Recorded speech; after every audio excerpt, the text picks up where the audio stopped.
Hi there. We are looking at a 1DX MKiii with a 300mm f2.8 lens with a 2x converter. Using 200ths of a second because we're using 100 frames per second on the video capture, and at this we're at f6.3, Canon log, ISO 400. We're on face tracking but with animals. So this is not the EOS R5 animal tracking feature. This is just a 1DX MKiii and it's standard face tracking. As you can see, as the birds enter the video, the autofocus point captures on what it believes is the nearest object, which is the bird, and as the bird moves around it will actually track and keep that in focus. Now we don't have a massive depth of field here because these bird tables are against a shed, but as you can see it does a reasonable job. So as the bird enters the frame, it's two birds, it decides which one to track, it picks up the first bird and it will keep on it, and then if it feels it's better it jumps across to the second bird to keep it in focus. Now we've got multiple birds on the table, and as soon as all the birds disappear, the tracking then picks up the nearest one again.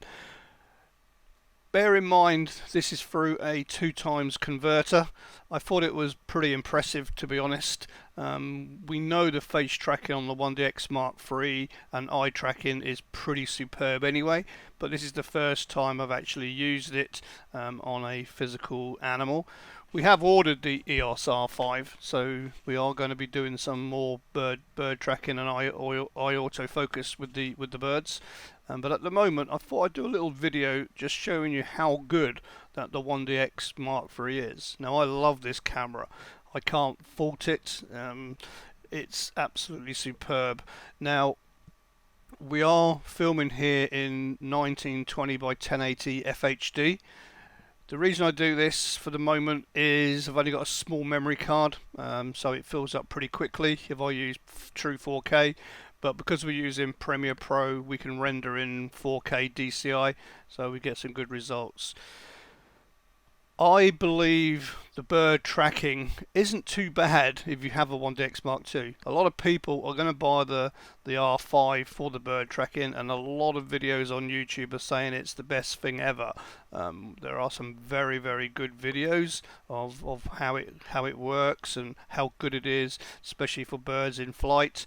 Now we haven't done birds in flight at the moment, something that we will be doing, but again we're going to wait till we get the R5.